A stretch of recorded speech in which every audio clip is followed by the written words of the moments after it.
There we go. There's the sound.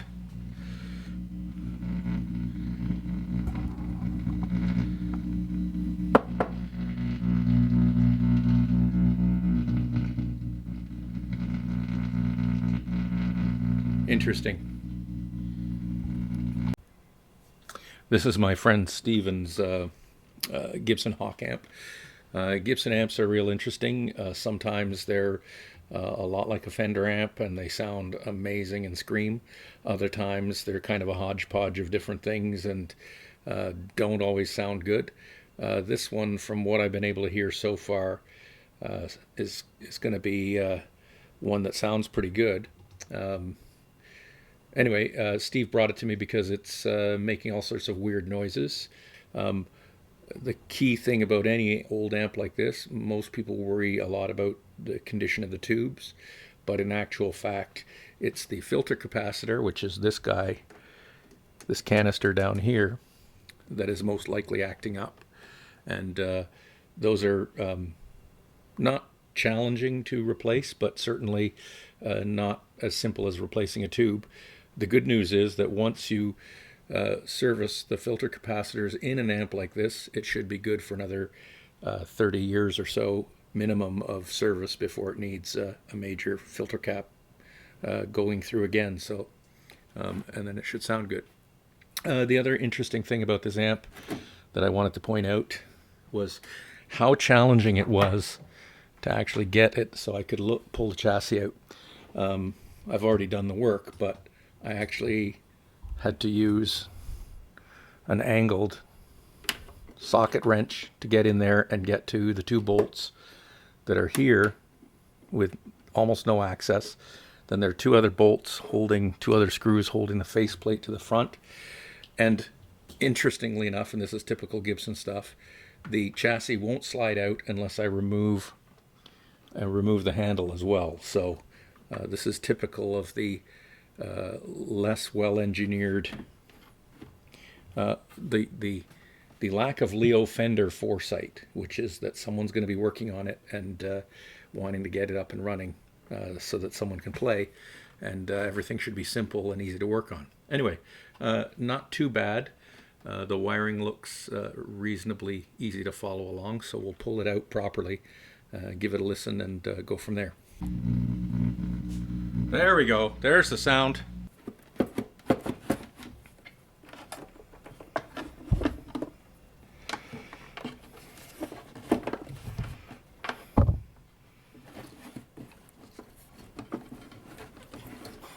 Come on. Yes, you actually have to do this to make it come out.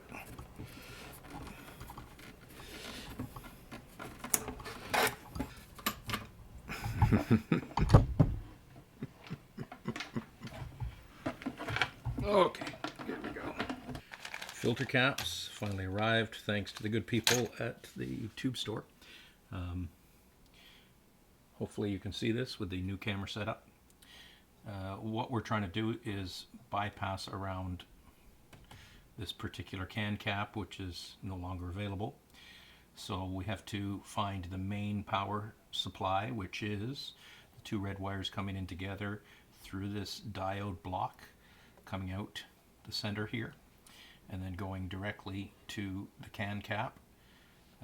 At the can cap you can see there's a jumper wire from that center to the main filter, which is 40 microfarads, and there's a red wire that runs to the output transformer, so that's our main B+. So the best angle of approach for this type scenario is to take a new can cap, especially since we have a little bit of extra room on those stake cards. This is our modern, nice quality 40 mic cap. My thought process is somehow get it in here, secured.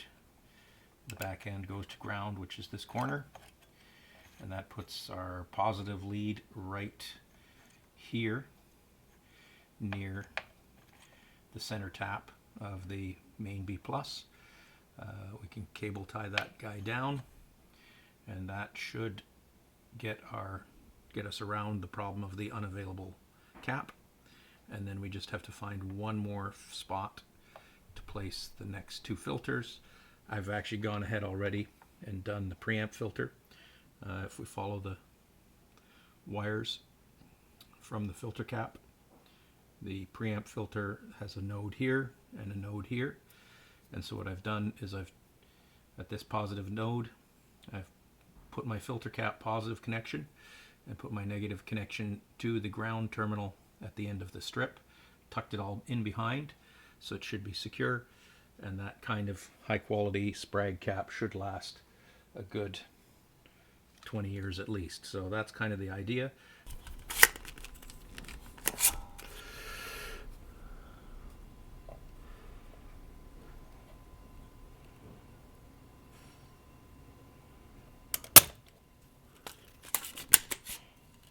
So this cap here, sometimes we call it the death cap, and that's our fuse holder. Our main power is coming in to the amp here, and then the white wire goes over via the on-off switch to the fuse, and this taps off some of the AC current to ground, which is an old way of doing for two-prong setups.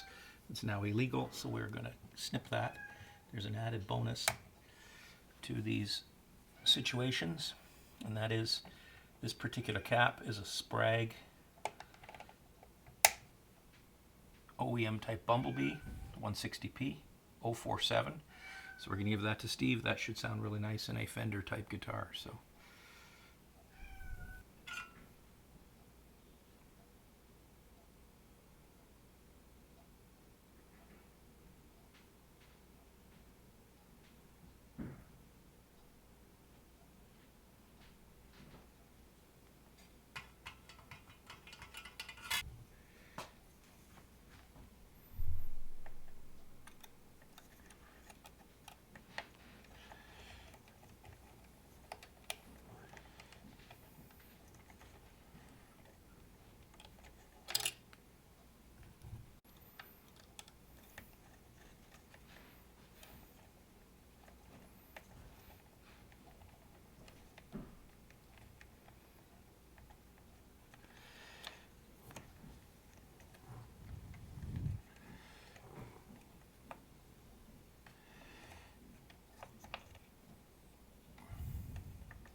well, we're almost finished on this amp. It's been very interesting.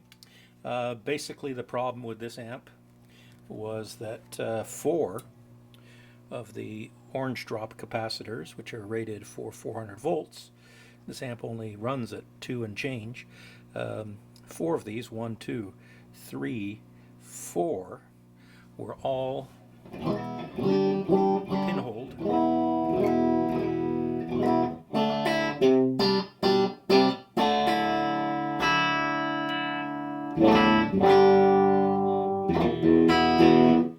They were all pinholed and leaking DC and throwing off the bias of each stage. It's a real interesting amp. It's basically a lot like a Princeton, only with 6V6s. It's got some other weirdness. It's got reverb driven a weird way, and the tremolo is over here. But speaking of tremolo,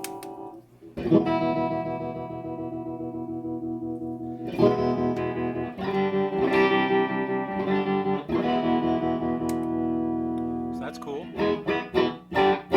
All in all, a really good sounding amp.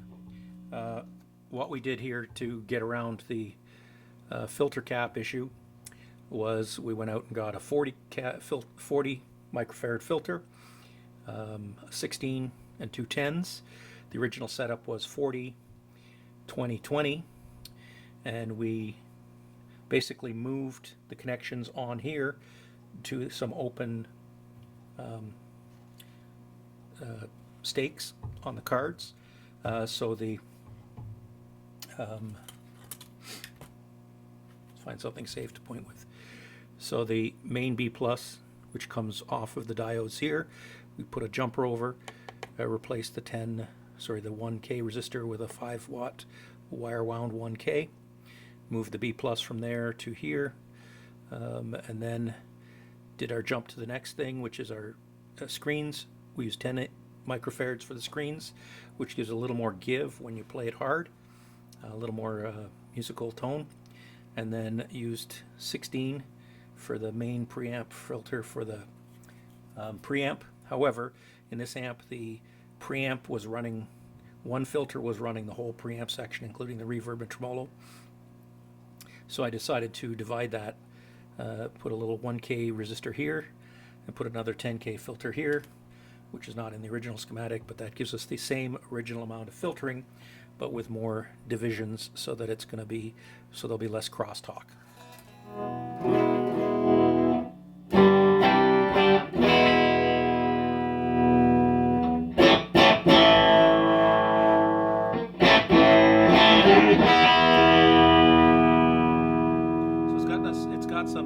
It's got some nice jam when you get going with it. Kids are sleeping and it's getting late at night, so that's it for this tonight. Okay, looks like we're done.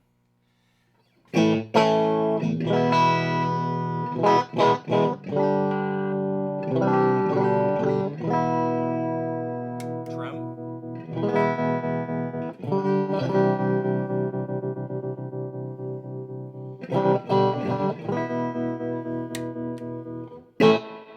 Kind of a neat reverb.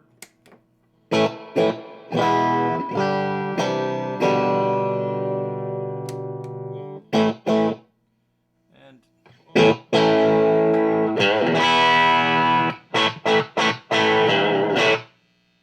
lots of juice on top. And lots of treble too. That's with the factory speaker, which is a little 10-watty guy. So there we go.